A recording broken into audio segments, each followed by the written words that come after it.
उसकी जो visa fees है वो 17-18 हज़ार रुपये है, जो कि अब बढ़ गई है, पहले 13.5 हज़ार थी इंडियन करेंसी में। उसके लिए 20 लाख भी लेते हैं, 25 लाख भी लेते हैं। कुछ एजेंट्स हैं जो रीच का करते हैं, मेनली पंजाब में ये चीज़ होती है कि आपको 25 लाख देना। टूरिस्ट वीज़ा के लिए ले रहे हैं? टूरिस्ट वीज़ा के 25 लाख रुपए। 25 लाख रुपए। और उसमें आपको सिर्फ आपका एक रोल ये रहता है कि आपने इंटरव्यू देना है। इसका वीज़ा लग गया, उसका वीज़ा लग गया, उससे 20-25 लाख रुपए ले लिए।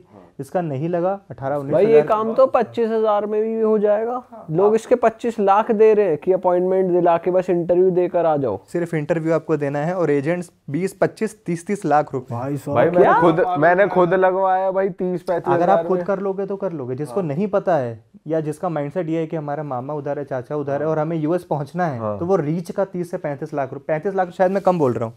शिट भाई, इतना तगड़ा स्कैम। डोंकी का 45 से 50 लाख रुपए है। अच्छा। हमारा एरिया जो है वो पंजाबियों का है, तो वहाँ पे डोंकी का रेट 45 to 50 लाख है। पर अगर हम बात करें कि जेन्युइनली एम्बेसी के थ्रू वीज़ा लगवा के जाना है तो 25 लाख रुपए भी लेते हैं लोग, ऐसा है? हाँ, अगर आपको नॉलेज नहीं है, अगर आप खुद कैपेबल हो वीज़ा अप्लाई करने में, आप एक सीरियसली जेन्युइन ट्रैवलर हो, आप अच्छी जॉब करते हो, अच्छा बिजनेस है आपका, तो आपको वीज़ा मिल जाएगा 18-19 हज़ार में। अगर आप एजेंट के पास गए और उसको पता चल गया कि आपका पर्पज़ ये है कि मुझे वहाँ पहुँचना है, तो फिर वो 5 लाख बोले या 10 लाख बोले, वो आपके ऊपर है, या वो लोकेशन के ऊपर है। गुजरात में रेट बहुत हाई है, चंडीगढ़ में और पंजाब में रेट बहुत हाई है, हिमाचल में हाई है और हरियाणा में हाई है। तो जो लोग ये इतना पैसा दे रहे हैं वो तो जाहिर सी बात है वो खुद बहुत पैसा बना रहे हैं, बिजनेसमैन है और वो पढ़े लिखे भी होंगे, तो वो देखते नहीं है क्या है, मतलब जो एक्चुअल रेट है वो तो 25-30 हज़ार भी नहीं है। बेसिकली उनको क्या होता है कि हमें पहुंचा दो, बस रीच करवा दो, रीच पे पेमेंट होती है उनकी, कि हमें कदम रखवा दो यूएस में। तो उन्हें ये होता है कि इंटरव्यू भी नहीं देना, हमें सीधा कदम रखवा दो, ऐसे ये प्रोसेस है या इंटरव्यू होता है? टूरिस्ट पे तो इंटरव्यू तो होता ही है। इंटरव्यू आपने देना है। बेसिकली जिनको नॉलेज नहीं होती उनके साथ ये होता है। और ऑस्ट्रेलिया का भी होता है, न्यूजीलैंड का तो मैंने खुद देखा है। न्यूजीलैंड का एक मेरा नोन है, वो मुझे मलेशिया में मिला था। सो उसने न्यूजीलैंड का वीज़ा लिया 20 हज़ार में, उसने आगे लोगों से लिए 8-8 लाख रुपए। और ठीक है, उसमें उसके अलावा 15 बंदों का ग्रुप था, उन्होंने 15-15 लाख रुपए न्यूजीलैंड के टूरिस्ट वीज़ा के लिए दिए। टूरिस्ट वीज़ा के लिए इतने पैसे? भाई साहब इतने मतलब ट्रिप ही लग जाए, बढ़िया तगड़ी वीज़ा के दे रहे हैं। 2 बार यूरोप घूमा सही में भाई। उसके अलावा सर्बिया से अभी कुछ टाइम पहले तक 2022 तक सर्बिया का इंडियंस के लिए वीज़ा ऑन अराइवल था। सिर्फ एक कंट्री थी, अल्बानिया और सर्बिया, अब दोनों ने बंद कर दिया है। उसमें क्या हुआ कि सर्बिया से हंगरी की डोंकी लगती थी, तो उसमें भी 15 लोगों का ग्रुप था, 21 लोगों का ग्रुप था। उनसे 12-12 लाख रुपए लिए गए थे कि आपको सर्बिया से हम हंगरी की डोंकी लगवाएंगे, हंगरी में आपको जहाँ जाना है आप वहाँ जाओ, हमारा काम ख़त्म। अच्छा। और उसमें अभी फिर बीच में एक सिचुएशन आ गई थी कि उनकी सर्बियन गवर्नमेंट ने ये कर दिया था कि कोई भी बॉर्डर पे मिलता है ओपन शूट का ऑर्डर था, कि कुछ मत पूछो, कुछ मत देखो, सीधा ओपन शूट। और ऑस्ट्रेलिया कैसे स्कैम कर रही है? ऑस्ट्रेलिया स्कैम बेसिकली नहीं है। ऑस्ट्रेलिया क्या है कि इतना ज़्यादा लोग जाना चाहते हैं ऑस्ट्रेलिया में, स्टडी वीज़ा अप्लाई करते हैं, जिनकी रिक्वायरमेंट्स ये है कि 6.5 ही 6.5 बैंड आपके होने चाहिए, 8-6 होने चाहिए। एजेंट्स उनको बोलते हैं कि अगर आपके 6 भी हैं तो भी चल जाएगा। तो गलती यहाँ पे एजेंट्स की है, एम्बेसीज़ की है, उस कंट्री की नहीं है। बिकॉज क्या होता है कि एक बार यूनिवर्सिटी ने फ़ीस आपसे ले ली, फिर वो वापस आपकी कब करती है ये आपको भी नहीं पता है। फिर एजेंट बीच में अपना कमीशन रख लेगा 50-60 हज़ार लाख रुपए, वो पीछे हट जाएगा, या कुछ अच्छे एजेंट्स हैं वो हेल्प भी करते हैं। भाई बहुत तगड़े स्कैम चल रहे हैं। और यूरोप में और कौन सी कंट्री पॉपुलर है डंकी के लिए, या कहाँ कहाँ जा रहे हैं लोग? यूरोप में बेसिकली हंगरी और हंगरी का बुडापेस्ट वगैरह जा रहे हैं। हाँ, बुडापेस्ट वगैरह। सर्बिया से हंगरी की डोंकी। वो कैसे लगती है? बोट से बैठ के या नहीं, कैसे? वो हंगरी से लैंड बॉर्डर शेयर करता है हंगरी सर्बिया के साथ में। तो पहले ये चीज़ होती थी, अब वीज़ा थोड़ा सा स्ट्रिक्ट कर दिया है। अब जैसा आपको शेंगन में वीज़ा चाहिए, सेम आपको सर्बिया के लिए भी चाहिए, तो इतनी नहीं हो रही है। बट जो रशिया का अभी भी हो रहा है, रशिया पोलैंड का भी हो रहा है, रशिया फिनलैंड का भी हो रहा है, और रशिया एस्टोनिया लाटविया का इतना नहीं है, बट उसका भी होता है।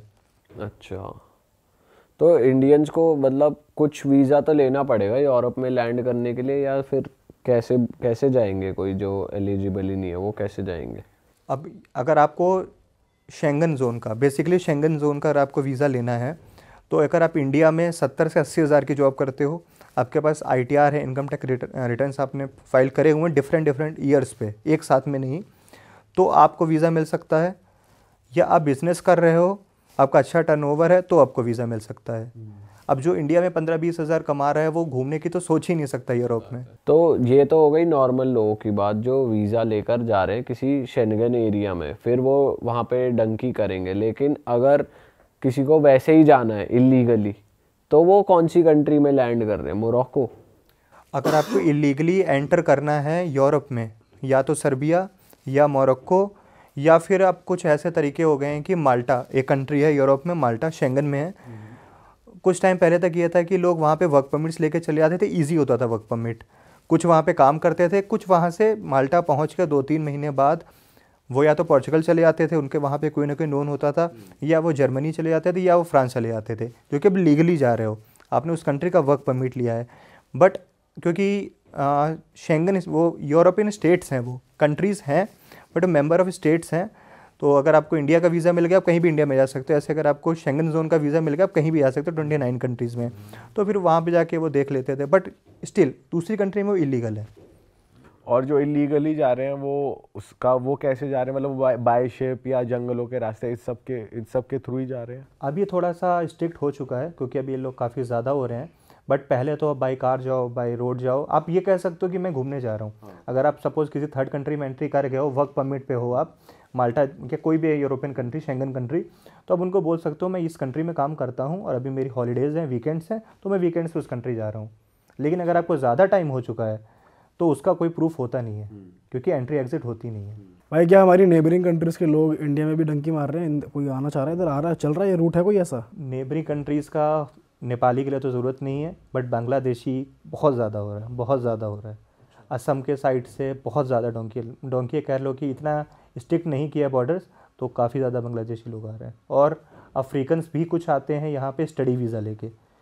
हाँ, और फिर उनका यही है कि जो लेडीज़ हैं वो गलत तरीक़ों में इन्वॉल्व होती हैं, और जो लड़के हैं या मेंस हैं वो स्मगलिंग। तो ये अफ्रीकन भी इलीगली आ रहे हैं इंडिया में, स्टडी वीज़ा लेके आ रहे हैं। तो स्टडी वीज़ा आने के बाद अगर वो टाइम हो जाता है उनका, तो फिर वो यहाँ रुक जा रहे हैं इलीगली, ये कह रहे कुछ रुक भी जाते हैं, कुछ चले भी जाते हैं, कुछ एक्सटेंड करवा लेते हैं वीज़ा को।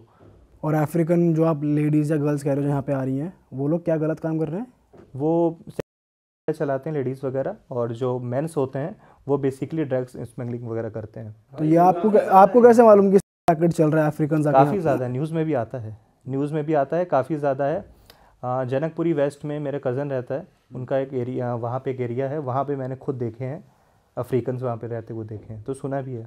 भाई ये तो हमने भी सुना है कि वो किडनी विडनी में कुछ ड्रग्स डाल के ले आते हैं, यहाँ आके सर्जरी करा लेते हैं, ऐसा भी चल रहा है। जो ब्लैक्स होते हैं ये कॉलेजेस में भी ड्रग्स की स्मगलिंग वगैरह कर रहे होते हैं। हाँ, बेसिकली ड्रग्स तो या तो अफ्रीकन कंट्री से आता है या पाकिस्तान से आता है। अभी भी पाकिस्तान से तो वैसा वाला सीन है ना जो उड़ता पंजाब में देखा, बॉर्डर फेंकते हैं बॉर्डर से वो ड्रोन वगैरह ड्रोन, से, हाँ। से। बट अफ्रीकन कंट्री से भी ये चीज़ आती है, बाय शिप भी आती है, बाय लैंड भी आती है, बाय एयर भी आती है। ओह क्रेजी है। और आप अभी ऑफ कैमरा बता रहे थे शायद कि कुछ ह्यूमन ट्रैफिकिंग हो रही है, दुबई ले जा रहे हैं, वो बताओ। हाँ, बेसिकली क्या है कि यूट्यूब पे कुछ ऐसे यूट्यूब चैनल्स हैं जिनके सब्सक्राइबर्स नंबर्स में इतने नहीं हैं, बट वो लोगों को झांसा दे रहे हैं कि आपका काम फ्री में हो जाएगा।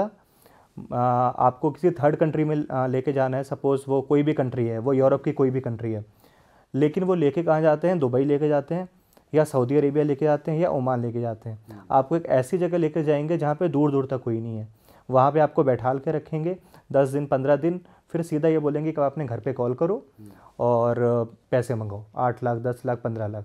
जो नहीं पे करता है उनको या तो मार देते हैं, और जो लेडीज़ वगैरह होती हैं उनके साथ फिर तो इसे दुबई साइड ही हो रहा है, कहीं और भी हो रहा है ह्यूमन ट्रैफिकिंग का?